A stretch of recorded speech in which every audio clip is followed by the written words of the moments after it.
look real. They here to test me for steroids. People commenting, talking about, yeah, Terrence Crawford dirt. He's dirt. The main argument is that Canelo has gone up against some of the hardest hitters in his weight classes. Fighters like Gennady Golovkin, Sergey Kovalev, and Dmitry Bivol. All were naturally bigger opponents with genuine knockout power. Physical package, it's who has absorbed the bigger shots in the weight division. So, and it was good. It was a very good point. It was like Canelo has been hit by light heavyweights and super middleweights for the best part of a decade. Basically, he's so used to taking those shots, whereas Crawford hasn't. Crawford's been hit by 140 guys and 147 guys for the best part of a decade. Yeah. Yet none of those heavy punchers ever left Canelo needing surgery. Then comes Terrence Crawford, a fighter who rose through the weights from lightweight, often seen as the smaller man. He faces Canelo and not only wins, but leaves him with enough damage that his elbow later requires surgery. For Mayweather and many fans, that outcome feels difficult to accept.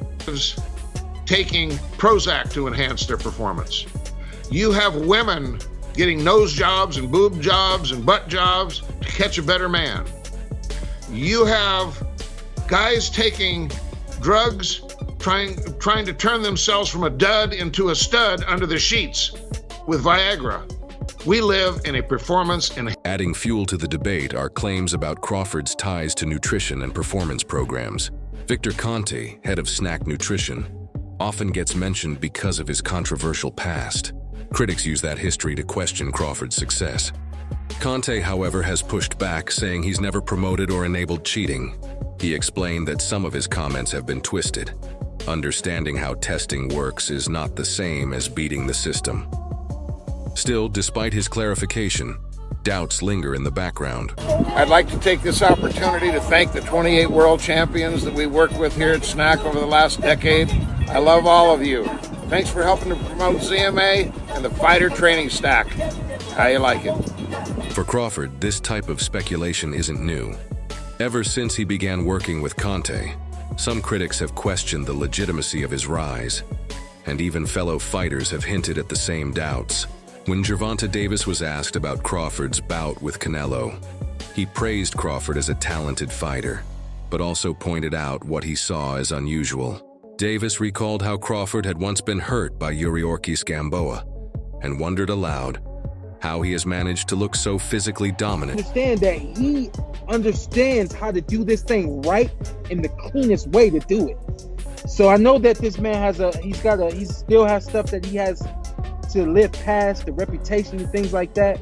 My dealings with Snack, my understandings with Snack, everything that we've studied and all those things. Conte has remained firm in his defense.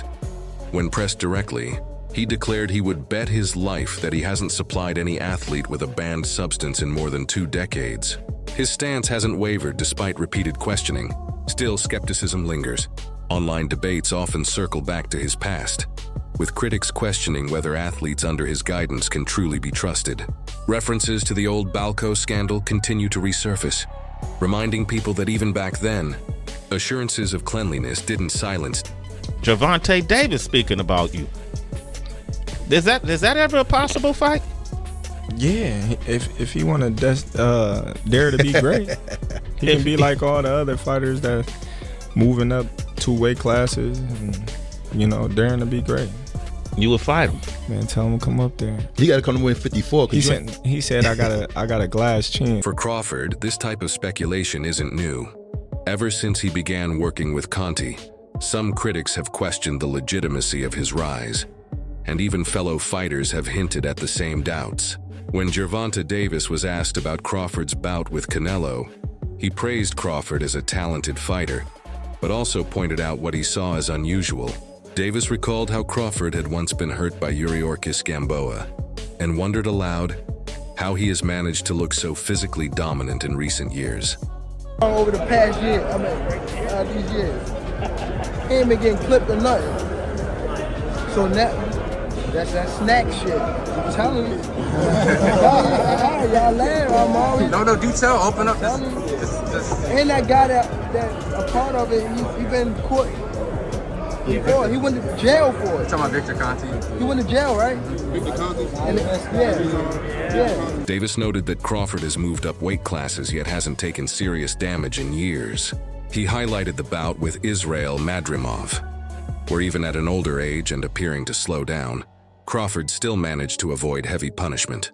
From there, Davis shifted the focus to Crawford's association with Senac, suggesting it raises questions.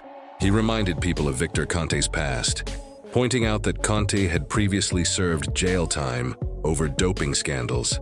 These are the same concerns Floyd Mayweather has been hinting at. You know what I mean? Like, all right, who else I'm gonna fight? You beat the shark, you beat the wolf. Right. Damn. Like, you know what I mean? Ain't no more ops out there. It's ops out there, but who gonna make them really want to get up? That's the shit gotta make sense. Like you said, you beat a shark and then you beat a wolf. Crawford has consistently pointed out that he's been under strict testing for many years.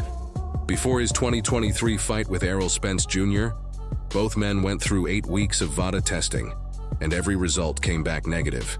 He's never failed a drug test. Crawford maintains that SNAC simply provides him with legal supplements for recovery, rest, and energy.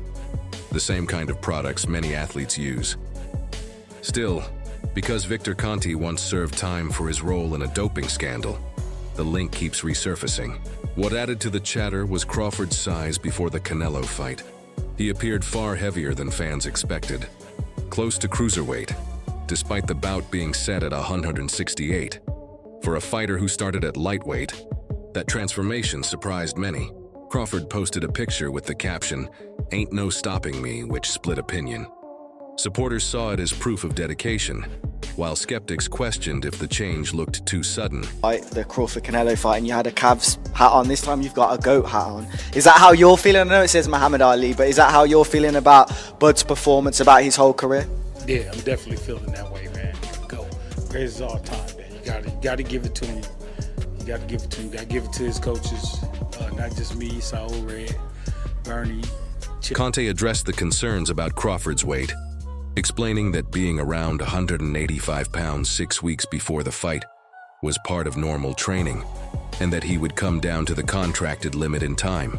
He stressed that Crawford is simply a highly skilled fighter and has never used performance-enhancing drugs.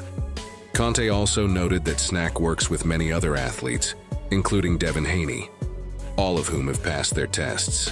In his view, the doubts stem only from his past, not from anything happening now. Still, Crawford's physique and continued success at 37 keep the debates alive.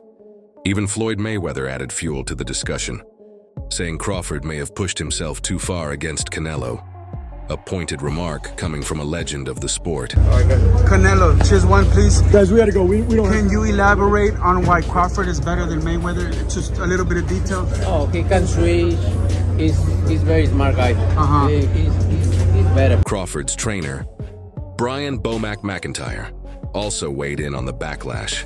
He said he wasn't surprised at all by the criticism, and admitted he knew it was coming the moment Crawford's hand was raised against Canelo. Speaking during the victory parade in Omaha, Bomac explained that whenever a fighter reaches a peak like that, there will always be people ready to question it. In his view, the controversy isn't unexpected. It's just part of the territory that comes with such a big win.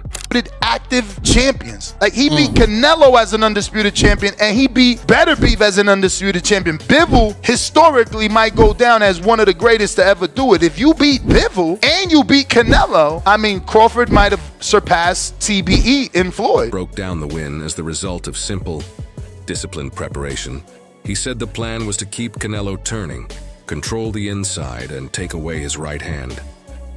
Against a southpaw, he explained, the key is making sure your own left hand takes the shorter path, while forcing the opponent's power shots to travel across their body. For Crawford, that meant keeping the angle, landing clean, and minimizing risk. Bomac stressed that it wasn't about anything flashy, just the same fundamentals drilled in camp. Punch choices, defensive timing, and execution all matched the plan, and Crawford carried it out perfectly.